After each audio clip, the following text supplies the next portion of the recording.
23 जनवरी 1556 की सुबह चीन के दिल में स्थित शांशी क्षेत्र ने अपने इतिहास के सबसे अंधेरे दिनों में से एक का अनुभव किया। सर्दी की ठंडी हवा लोएस पहाड़ियों पर बह रही थी और गांव अभी भी सो रहे थे।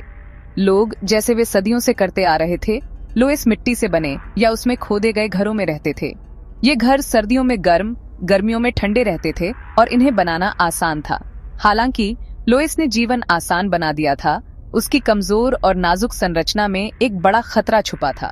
उस सुबह सदियों से भूमिगत जमा हो रहा टेक्टोनिक तनाव अचानक बाहर निकल आया। पहले हल्की गड़गड़ाहट सुनाई दी, फिर जमीन कांपने लगी, जैसे कोई विशाल जानवर जाग गया हो। कंपन कुछ ही सेकंड में जबरदस्त भूकंप में बदल गया। दीवारें टूट गईं और गुफानुमा घर गिरने लगे। पहली चीखें उठती हुई धूल के बादलों में मिल गईं। कई लोग समझ भी नहीं पाए कि क्या हो रहा है, उससे पहले ही मलबे में दब गए।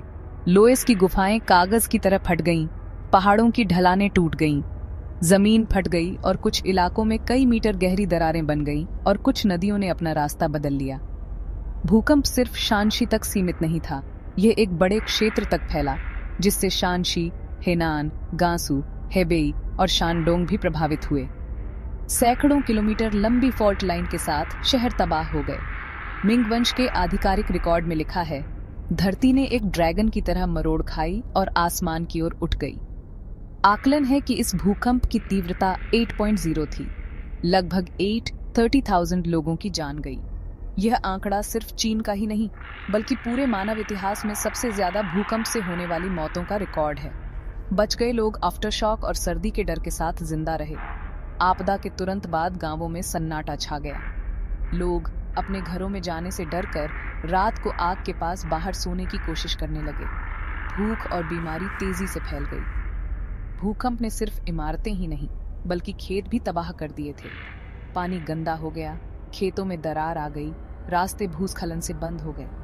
उस समय के साम्राज्य के लिए यह आपदा सिर्फ एक प्राकृतिक प्रकोप ही नहीं, बल्कि सामाजिक परीक्षा भी थी। लोगों में अफवाह थी कि यह स्वर्ग का क्रोध है, साम्राज्य के नैतिक पतन के खिलाफ ईश्वरीय सजा है। मंदिरों में कई दिनों तक प्रार्थना और पूजा हुई। हालांकि आधुनिक विज्ञान ने एक अलग तस्वीर पेश की। शोध से पता चला कि क्षेत्र हुआशान फॉल्ट जोन के करीब था और इसमें सदियों से ऊर्जा जमा हो रही थी। 1556 की टूटन इसी ऊर्जा के अचानक उत्सर्जन से हुई। लोएस मिट्टी की कमजोर संरचना ने विनाश को बहुत बढ़ा दिया। इस आपदा का असर सिर्फ भौतिक विनाश तक सीमित नहीं था, इसने लोगों की यादों में गहरे डर छोड़ दिए। भूकंप के बाद पैदा हुई पीढ़ी धरती कभी भी नाराज हो सकती है कि सोच के साथ बड़ी हुई। निर्माण तकनीक बदल गई, पत्थर और लकड़ी की संरचनाएं अधिक पसंद की गईं और लोएस की गुफाएं छोड़नी शुरू कर दी। विनाश इतना बड़ा था कि कुछ बस्तियां पूरी तरह गायब हो गईं। कुछ शहर सदियों तक अपनी पुरानी आबादी नहीं पा सके।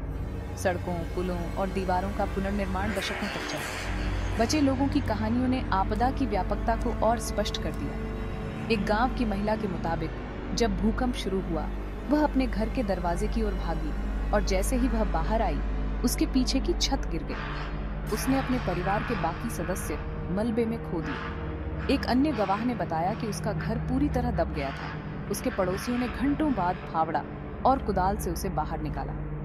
आज भी शांशी में इस आपदा के निशान देखे जा सकते हैं। कुछ गांवों के पास उस दिन बनी विशाल दरारें अभी भी मौजूद हैं। स्थानीय लोग इन्हें धरती के घाव कहते हैं।